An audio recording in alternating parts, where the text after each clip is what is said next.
नमस्कार दोस्तों, मैं राकेश कुमार आप सभी का आपके अपने YouTube चैनल तैयारी जीत की बाई आर.के. सर में स्वागत करता हूं। और दोस्तों आज हम बात करेंगे एसएससी CHSL एग्ज़ाम एनालिसिस 2023 की। जी हाँ दोस्तों, 10 मार्च 2023 को एसएससी CHSL के फर्स्ट शिफ्ट का एग्ज़ाम ख़त्म हो चुका है और फर्स्ट शिफ्ट के जितने भी क्वेश्चंस मुझे मिले हैं सब इस वीडियो में डिस्कस करेंगे, तो पूरी वीडियो आप लोग ज़रूर देखिएगा। दोस्तों यहाँ पे सभी क्वेश्चंस एक्स्ट्रा फैक्ट के साथ आपको बताए जाएंगे जो कि आने वाली शिफ्टों के लिए काफ़ी इंपॉर्टेंट होता है। बाकी दोस्तों किसी भी क्वेश्चंस में अगर डाउट है, कोई भी क्वेश्चंस आपको याद है, आप हमें 8181819473 पे डायरेक्टली भेज सकते हैं। PDF फाइल के लिए आप हमारे टेलीग्राम ग्रुप को ज्वाइन कर सकते हैं, आप हमारे व्हाट्सएप ग्रुप को भी ज्वाइन कर सकते हैं।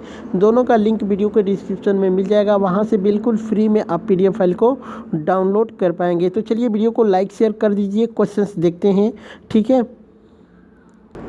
तो दोस्तों यहाँ पे सबसे पहला प्रश्न आया था कि हाल ही में ब्याज सम्मान किसे दिया गया है। तो दोस्तों 2021 में ब्याज सम्मान दिया गया है, ठीक है। 2021 में, अभी 2022 का ब्याज सम्मान नहीं दिया गया है। तो 2021 में ब्याज सम्मान जो कि असगर वजाहत को दिया गया है, उनकी नाटक महाबली के लिए उनको ये अवार्ड दिया गया है। बात करते हैं दोस्तों, तो यहाँ पे जो कि अब तक, ठीक है, 1991 में ब्याज सम्मान शुरू हुआ था और 1991 से लेके अब तक पूरी PDF फाइल में मैंने इसको इंक्लूड कर दिया है। तो आप लोग वीडियो के लिए PDF फाइल के लिए आप हमारे टेलीग्राम ग्रुप को ज्वाइन ज़रूर करिएगा।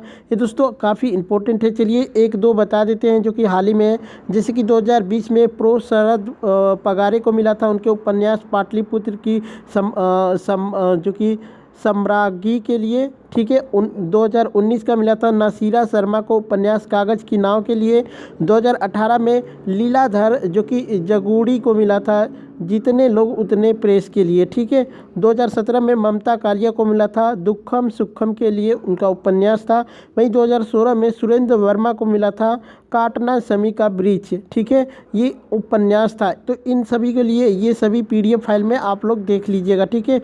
बाकी एक क्वेश्चन आता है कि 2022 में पाकिस्तान के प्रधानमंत्री कौन थे। तो शहबाज शरीफ जो कि पाकिस्तान के प्रधानमंत्री बने हैं 2022 में, ठीक है।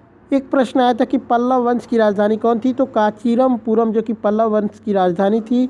बात करते यहाँ पे बात करते हैं दोस्तों कांचीरमपुरम की। तो पल्लवों की राजधानी कांचीरमपुरम थी। कांचीरमपुरम जो कि रेशम और शैलकृत मंदिरों के अत्यधिक निर्माण के लिए जाना जाता है। पल्लव वंश का जो संस्थापक था सिंह विष्णु था। पल्लव वंश की अवधि जो कि 275 ईसा पूर्व से 897 ईसा पूर्व तक मानी जाती है।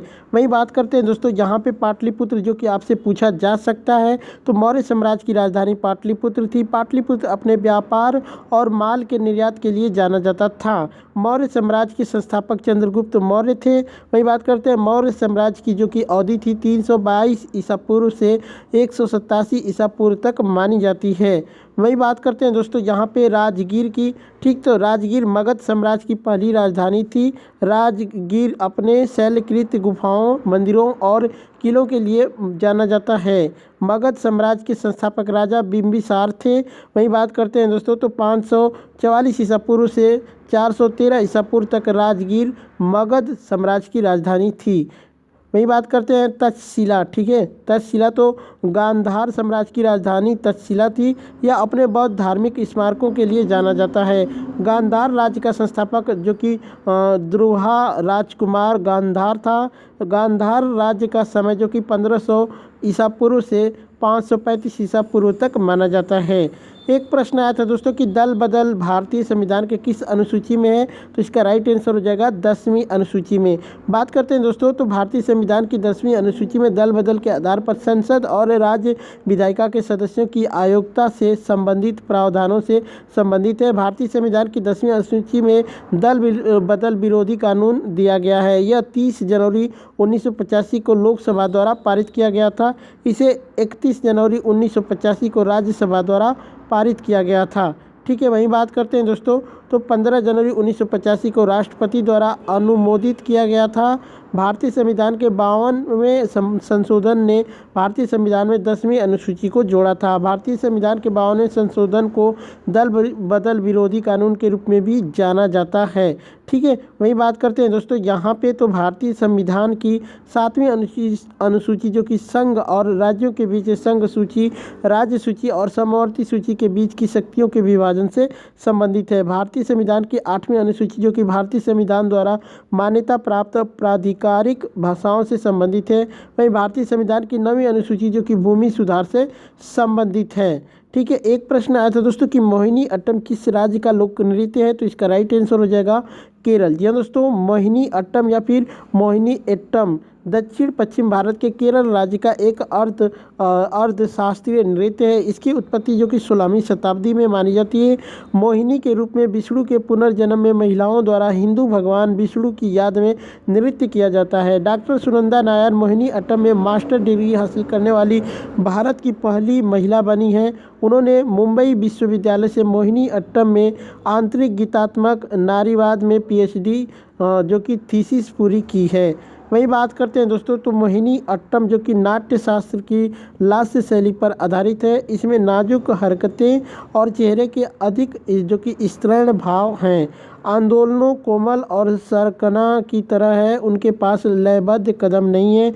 और बात करते हैं तो चेहरों के भाव और हाथों के हाव भाव पर अधिक जोर दिया जाता है इस नृत्य में। ठीक है, एक प्रश्न आया था कि 2022 का फीफा अंडर 17 महिला वर्ल्ड कप किसने जीता है, तो इसका राइट आंसर हो जाएगा दोस्तों स्पेन। उप विजेता की बात करें तो कोलंबिया उप विजेता है। जी दोस्तों, फीफा विश्व कप 2022 का आधिकारिक जो कि प्रतीक था वह था दोस्तों लाइव। ठीक है, लाइव अरबी भाषा में लाइव का अर्थ है सुपर स्किल्ड प्लेयर। ठीक, बेटियों के लिए कौन सी योजना शुरू की गई है, तो दोस्तों ये मैंने ही ऐसे पूरा एक क्वेश्चन नहीं मिल पाया है।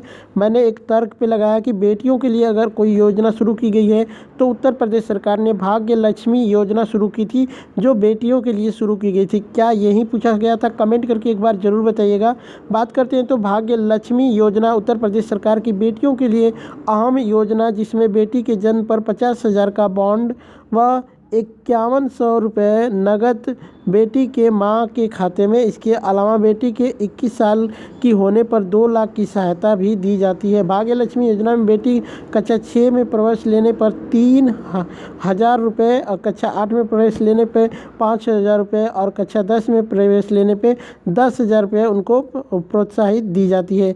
एक बच्चे ने बोला दोस्तों कि समवर्ती सूची में क्या क्या आता है, तो चलिए ये तो आया नहीं था लेकिन शायद मैं इसके बारे में भी बता देता हूँ, कमेंट करके बताइएगा ये आया था कि नहीं। तो समवर्ती सूची में स्टाम्प ड्यूटी, ड्रग्स एवं जहर, बिजली, समाचार पत्र, जो कि आपराधिक कानून, श्रम कल्याण जैसे कुल 52 विषय हैं, जो कि मूल रूप से 47 विषय शामिल है। ध्यातव्य है कि वर्ष 1976 के 42वें संविधान संशोधन के माध्यम से राज्य सूची के 5 विषयों को समवर्ती सूची में स्थानांतरित किया गया था। तो दोस्तों बस यही सब प्रश्न है। एक सागर से रिलेटेड प्रश्न आया था दोस्तों, और एक जो कि आपसे पूछा गया था शायद कथक से रिलेटेड कोई दोस्तों आपसे पर्व पूछा गया था, एग्जैक्ट नहीं पता चला है। एक आपसे पूछा गया था कि कोई लौ बुझ जाती है, ऐसे करके पूरा प्रश्न नहीं मिल पाया है। ठीक है, वो भी पूछा गया था। दक्षिण भारत में कौन सा नृत्य किया जाता है, ऐसे करके एक प्रश्न आया था। ठीक है, तो बाकी यही क्वेश्चंस आए थे। वीडियो कैसी लगी कमेंट करके जरूर बताइएगा, और क्वेश्चंस जरूर बताइएगा दोस्तों।